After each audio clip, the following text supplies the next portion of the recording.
And hi, we're back for another episode of Tech Success, our 10th Revolution Group podcast. So a warm welcome to Laura Hyatt from Google. So introduce yourself, Laura, and then perhaps you could give us a quick snapshot of your kind of career minutes. Yeah, of course. So hi everyone. My name's Laura Hyatt. So I've been working in tech now for over 10 years. It's kind of flown by, if I'm being honest. So I started my career in investment banking technology. I'll be honest, my first role was not very sexy. It was writing VBA to redesign the bank's Excel sheets, essentially, because a lot of the bank's processes were done in Excel. Hopefully that's still not true. I'm not entirely sure. But yeah, so I did, a number of different sort of tech roles for a number of years. And then I kind of fell into cloud computing, if I'm being honest, a little bit by accident. So I discovered at the time AWS because the company that I was working for was moving their entire estate to AWS from their own data centers. And I wasn't actually working on that project, but I thought I'll gain some brownie points and kind of read about it, learn about it, see what's going on in the business. And ended up falling in love with it essentially and decided that's where I wanted kind of to go down. And then I was going to say the rest is history, but essentially I then became a cloud computing engineer. Then I joined AWS as a solutions architect. And now I've recently I've kind of made the switch to Google Cloud and actually work for Google now as a cloud computing architect. And I've been doing cloud now for over 6 years. Really, really enjoy it. And I guess outside of, quote unquote, the day job, I also do a lot of public speaking and sort of advocacy work. So I've been really fortunate in the sense to do technical and non-technical talks literally around the world, which is amazing. I've ran internships, like schemes, and I'm actually at the moment in the process of setting up a Google Cloud Women in Tech initiative to kind of teach technical skills to women, because I think that's going to be really important to kind of help increase kind of the numbers of women in tech. Amazing. So why are you passionate about AI and pushing the women in tech? Yeah. So, okay. So, I suppose the big thing is that, we live in a society where in theory we are all equal, right? However, actually, in the sense of reality, in sense of doing the job that we want to do, sadly, we're just not quite there yet. And what I mean by that is that, I hear a lot of people say, oh, but it's 2024, of course, women can work in tech. There's no problems anymore. We don't need women in tech initiatives. But I've found, and other women have found, that sadly, it's just not true. And I'll give some evidence to this because, so actually preparing for this, I tried to do a bit of research. Now, I couldn't find any data on 2023 yet, but for 2022, the numbers of women in tech are around 27%. And from the previous year, it's only grown 0.9%, so not even a percent, right?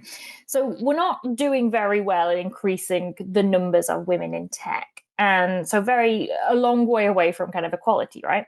Now, you could argue that, well, maybe women don't want to get into tech, and maybe that's why the numbers are not increasing. However, I guess I'll say some anecdotal data that I've experienced recently. So it was interesting. I published a video a couple of weeks ago now on my TikTok and my LinkedIn about the comments or the sexist comments that I receive about being a woman in tech. And so I'll read some of the comments that I've received online. So I've had literally, no wonder Google stock is tanking. No wonder you get paid less than men. And also diversity hiring is getting wild. So these are just literally the smallest amount of comments that I've get. And so it kind of shows that there's still this culture that is saying that women don't belong in technology. And so I think, this is why we need those women in tech initiatives, right? We need to change that culture and kind of break through those barriers and ultimately help women to get into a space that really should be straightforward. They want to do a job. We want to do a job that we're passionate about. And so we need to be able to help women do that. And so the reason why I'm passionate about it is because I think, as a woman who has, had success in this area, I've had success in technology, I think it's my duty to help other women get there too. Fantastic. Yeah, no, I totally understand that. And I think that you're right in saying that changing cultures is so much more difficult than just implementing a process, isn't it? And everyone's got to be behind it, including all of the allies. And sometimes people need to feel a little bit uncomfortable with conversations that they have to have because they need to learn from where they're going wrong. I think some of it is naivety as well as it could be seen as bullying, really, couldn't it? Yeah, and I mean, it's changing that underlying mindset of people. And I think it's interesting, like when I posted that video showcasing some of the comments I've got, and I didn't want to just be like, look at these comments. I kind of wanted to say, and here's how you can help. And the big thing for me is that you need to say something. So if someone is, being sexist, and even if it's kind of this like, unconscious bias, if you see that, you need to say something and stand up for it. Otherwise, we're never going to change the culture, right? And that mindset. And so I think, and while they're obviously doing all these initiatives at a firm level is very, very important, there needs to be a cultural change just on a people by people basis as well, to be honest. Yeah, no, makes sense. Yeah, you can change a lot of the policies, whether that's returners to work or Mm-hmm. driving more females through your talent acquisition. But actually, kind of, you need to change cultures to retain those, don't you? And Mm-hmm. individuals needs to be accountable for that as well. 100%. So, what's the best recruitment or retention initiative you've heard of recently? Yeah, so it's not one specific, say, initiative, or not one specific firm that's done this initiative, but kind of where I see that's either for just I've seen online or that I've felt is the best for me is where women in technology are visible and approachable throughout all the different layers of an organization. And what I mean by that is that while it's obviously amazing if a company has, say, a woman CEO, that's obviously fantastic. But often, if that's from a woman in tech perspective, that's all they have, right? Let's kind of be real, right? Out of all the women in tech, how many are going to become CEOs? Because if you just think about it from numbers perspective, there's one CEO in any given company. And so what about all the rest of the women, right? And what I mean by that is to kind of be inspired, you want to see yourself reflected in that role, in a role, right? And if you don't ever see all the wide varieties of roles that are available and that women do, then it's Yes. really hard to kind of see what your career could be. And obviously there are, so many amazing roles, we could become, principal engineers or heads of, engineering or whatever it is. But if we never see women do those roles, as well as often companies, I feel like, join, I don't know, their big talks and conferences and might wheel out, the CEO or whatever if it's a woman. But we need to see the variety of different roles that there are so we can see, okay, I can, my career could go in this way. And it's helpful to understand, what skills you need, the career path to do it. And so from a recruitment and then also retention point of view, I think for me, it's really important because I can understand, okay, if I worked for this company or if I stayed at this company, I can understand the different roles that I can have. And so actually, I feel like when a company doesn't do that, it's really kind of off putting because then I'm like, well, I don't really see where my career can go here.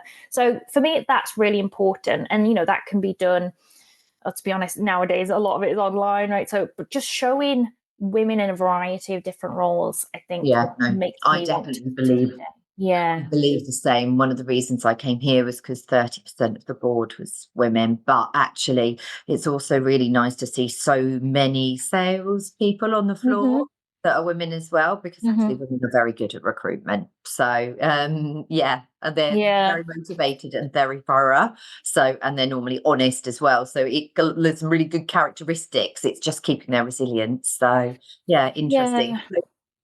What's your vision for the future? What would you love to see? I mean, can I just say, like, can I say an equal society? No, I mean, if I'm being in all seriousness, I think obviously I want to see it where that women feel welcome and empowered to do the job they want to do, right? And I mean, if we think about it, it sounds kind of crazy that we're being told that, or made to feel that we can't do a job. I mean, it's kind of crazy to think about it. We want to do a job and we're made to not feel welcome often. And the fact that I got told that I'm the reason that this global conglomerate, the stock price is falling, right? Like, it's crazy.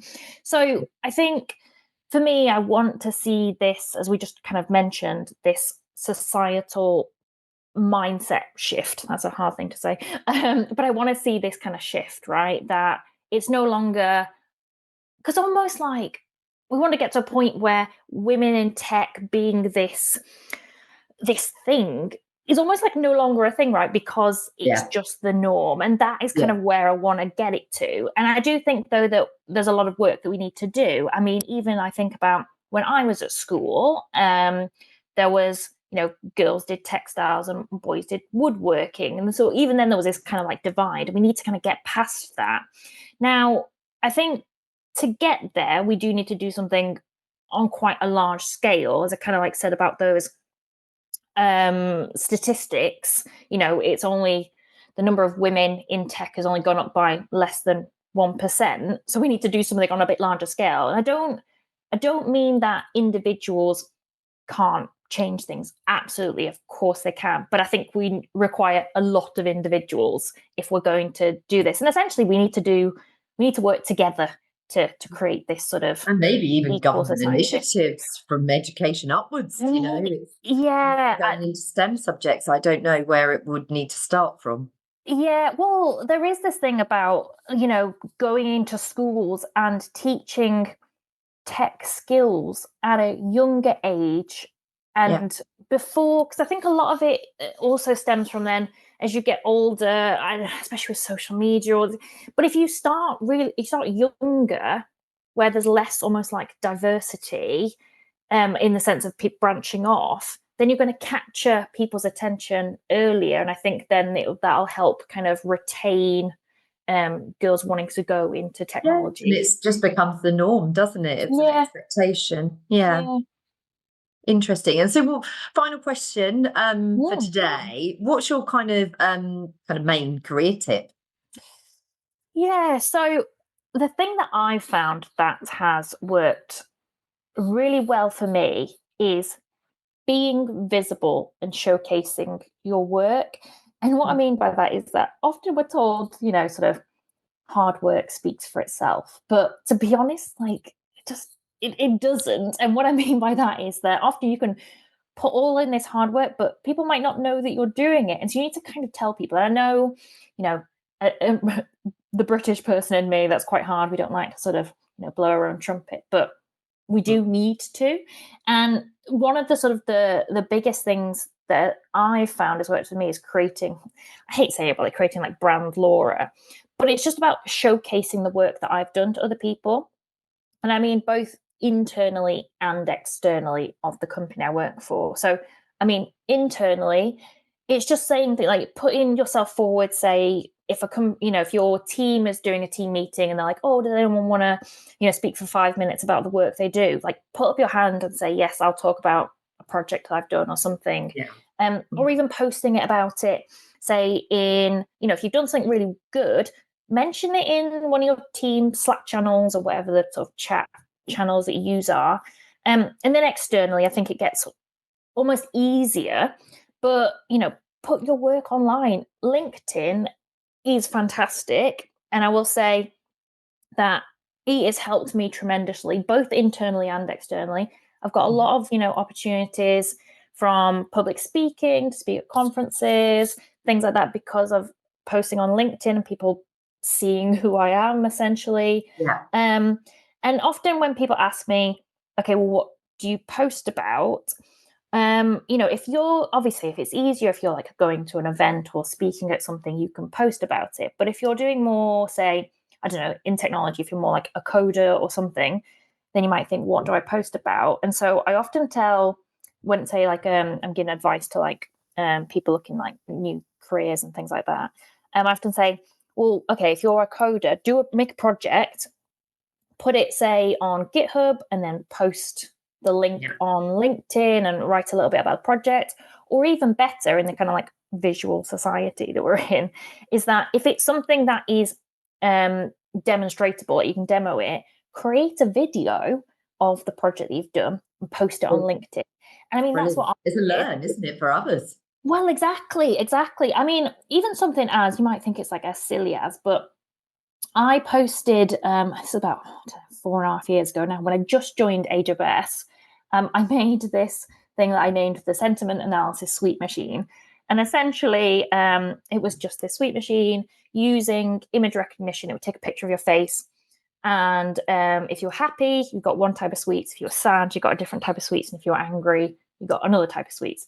A little fun, silly thing. I posted a video that I literally got my friend to take a little quick video on my phone. Literally, I think it was like 15 seconds. I think it got like 500,000 views on LinkedIn. And when I say the amount of opportunities internally and externally I got from that was insane. It like, part of me feels like it changed my career, like the trajectory. It's mad, isn't it? Yeah.